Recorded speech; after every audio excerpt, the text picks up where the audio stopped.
Okay, so today, to deepen your connection with yourself, we are going to play this game that I admittedly made up, and I hope I will be able to describe it well. It was something that I did internally in my own mind one time and was like, whoa, that helped me so much. I've got to do this with like everything from here on out.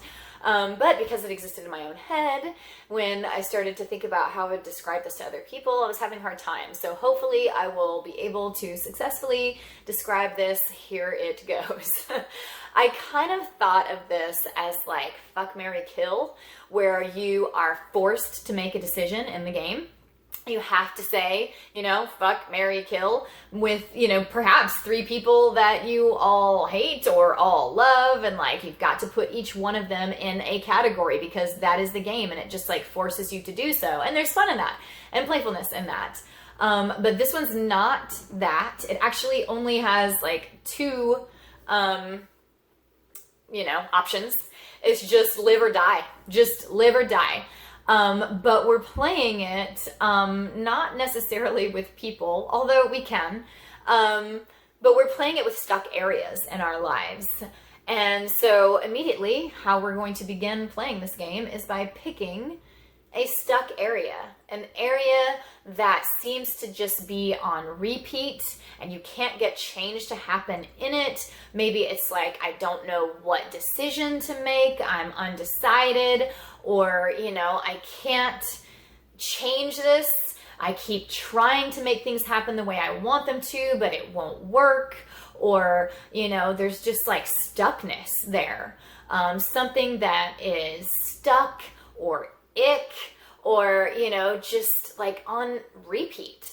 The other thing that I almost named this game is like having to do with letting go. Something that like something needs to go. Something needs to let go. I need to change something, shift something, but I can't quite.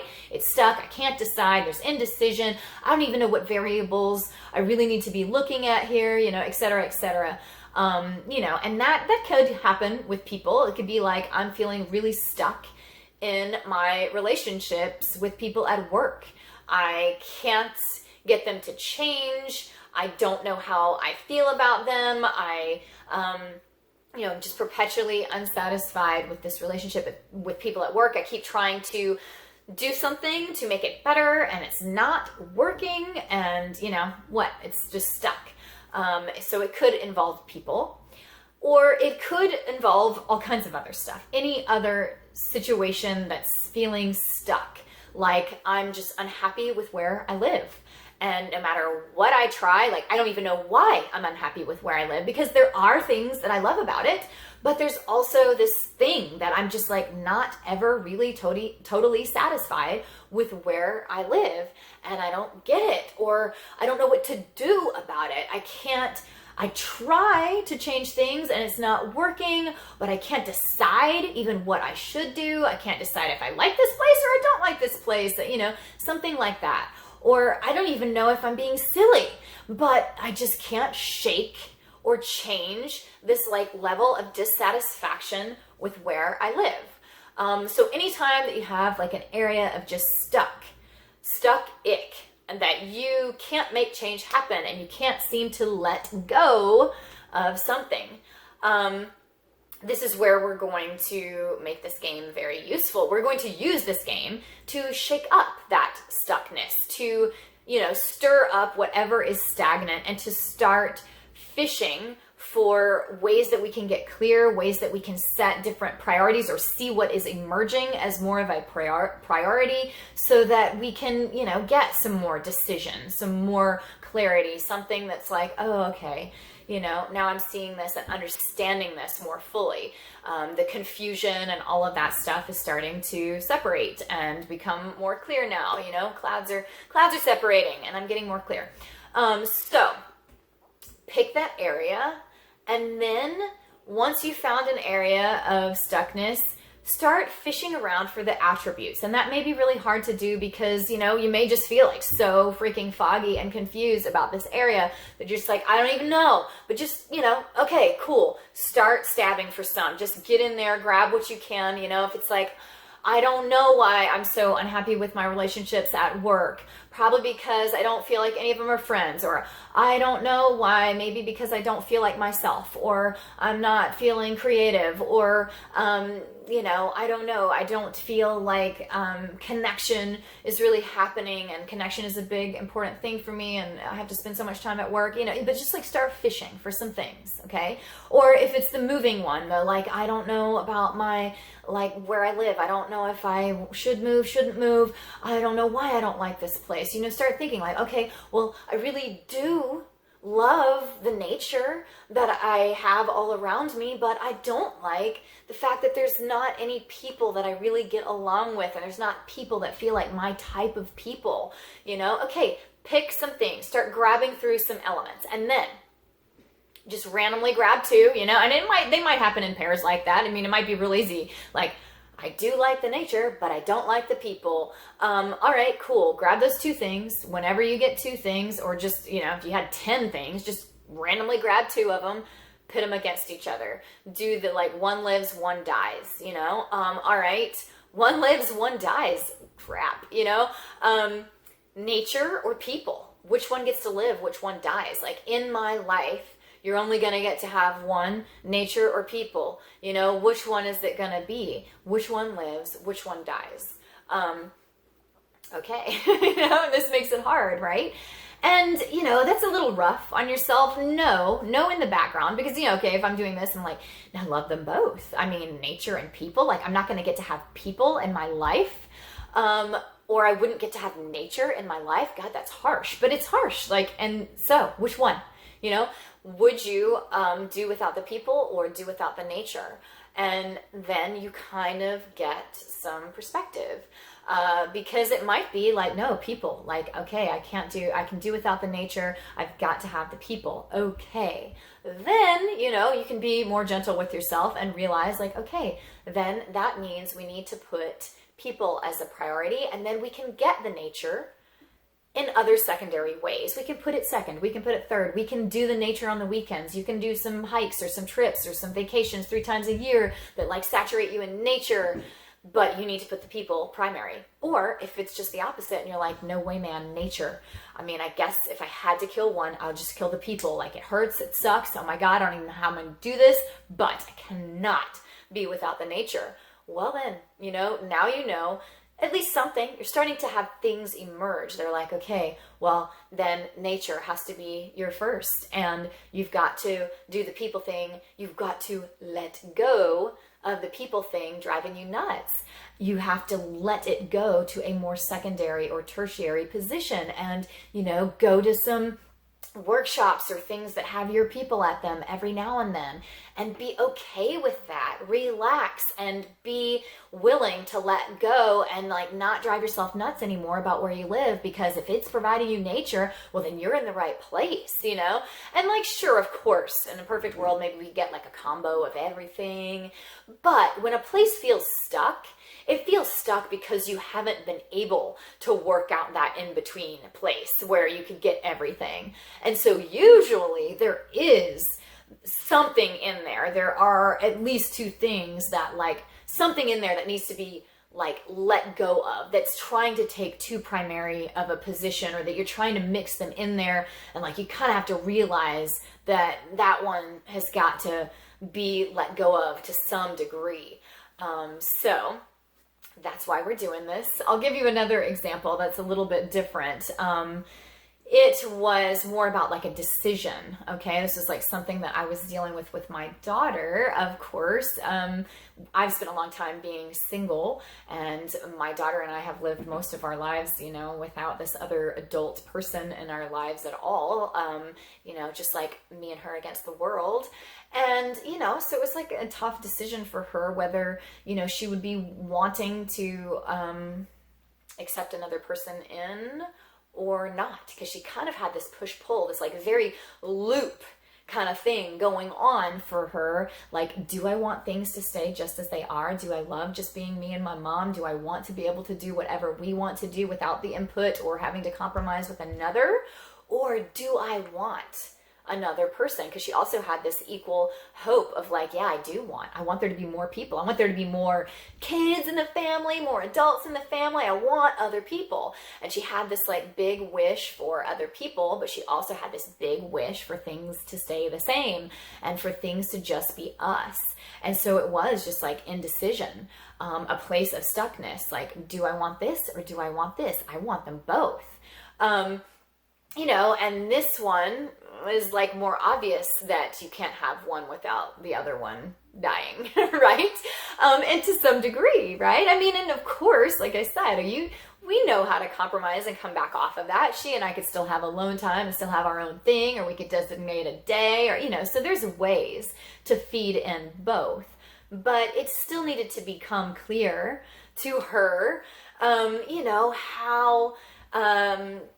how she really felt about this. It felt like a stuck place. She felt like she wanted them both equally. She didn't, really see that one had a priority over the other. And yeah, it was a loop. It was like, I can't figure it out. I'm so confused. I can't make a choice. I feel so stuck. And like, I can't change it, because she also couldn't let go. That was the other thing. She couldn't change this like repeat cycle pattern of just like looping and make a decision, because, she didn't want to let go of one. She couldn't make a change there. So we did the game. And that it was like, I also had to do the game. Okay. Cause like, I'm admitting, like, I'm not just like putting this on my daughter. I had to do the game. I had to do the game for myself. Do I want to keep all this awesome stuff that I have in my life being just me and being just the master of my own domain and being single? Or do I really want another person? Or do I not? Because that's also possible. Like, it sounds nice, but I don't actually want it as much as I love this world that I've built for myself now. So, I mean, she wasn't the only one playing this game, but it was interesting to do through her eyes too, and to see that it was like really helpful for her too. But it was like, one has to die. One has to die. Which one? If one is going to have to die, which one is going to have to die? Because we just sorted out two elements that were really key in this, things that felt indecisive, these elements that were contributing to the stuckness. Which one is going to die? I'll let it remain a mystery, which one had to die in our lives. Maybe that'll be fun, whatever. But, it's like, which one, honestly, I don't know if I've decided yet. She has, I can let hers remain a mystery. But man, dude, I don't know if I've decided mine yet. I'm still playing that game and like, oh my God, I'm resisting. So anyway, but yeah, like, one has to die. Are you willing to let your old single life die? Are you willing to let, things as they have been up until this point, with us being just us and having all the control, die? Or are you going to let the idea and the hope and the interest and the newness, or the possibility of another person and more people and more diversity and new memories and new things, like, die? It's like, I'm gonna give up on the idea of having the other person. That's okay. I can let that go. I don't need that. I would just rather have us. Or is it like, no, I definitely want to keep that, and I would be willing to let the what has been and us as we are now and the not changing things, I'll let go of that and I'll let that die. So there's the letting go part again, but I will say, because her example like illustrates quite nicely that you have to be careful too, because sometimes, these elements like turn into other things. Like, is it the change versus newness, and is that what you're really playing this game with? And so you just have to be aware of it. You have to be aware of it. Like, she might be so afraid of change that she might let the new thing die, because she doesn't want to let go of something. She wants to keep things the way that they are. But what you really have to ask yourself is, am I going to actually let it die? Because she knows that in the back of her head, she's still going to be wanting that thing. And if she knows in the back of her head that she's still wanting and all that for the new people, other people, additional people in our world and our family, then she hasn't let it die. And that wasn't the answer. That wasn't actually the answer. It was like a fear of change that made her say, I'm going to let this other thing die. But it's also interesting to see the other components, when you are looking at these things, just like hers, is it newness versus change, newness versus stability? Are there other elements in those things that then become relevant in other parts of your life? Things that can inform you about yourself even more, like when faced with the choice of, keeping things the same or having newness. I usually go with the same. Like, newness is not that important to me, or just the opposite, newness. Newness always looks like so tempting to me. I'm never going to be able to let newness go. I'm always going to let sameness die. So there's like blanket words for them that we can kind of see as we're fleshing out our specific scenarios. The specific scenarios are the most important though. Like, don't start this game with that like broad generic stuff, about like newness versus staying the same. Like, oh God, that'll just like, that will like basically implode your mind. It'll just like spin in circles because it's too much. It's too much. But pick your specific scenarios. Plus, they're the most useful. You like want to get yourself out of your stuckness and play this game with the like someone or something has to die kind of thing, and get yourself through in your specific scenarios. And then you've already got awesome insight, and you've already got some more clarity in your scenarios, and you've already got more clarity in yourself and in your situation and like the things that you prefer.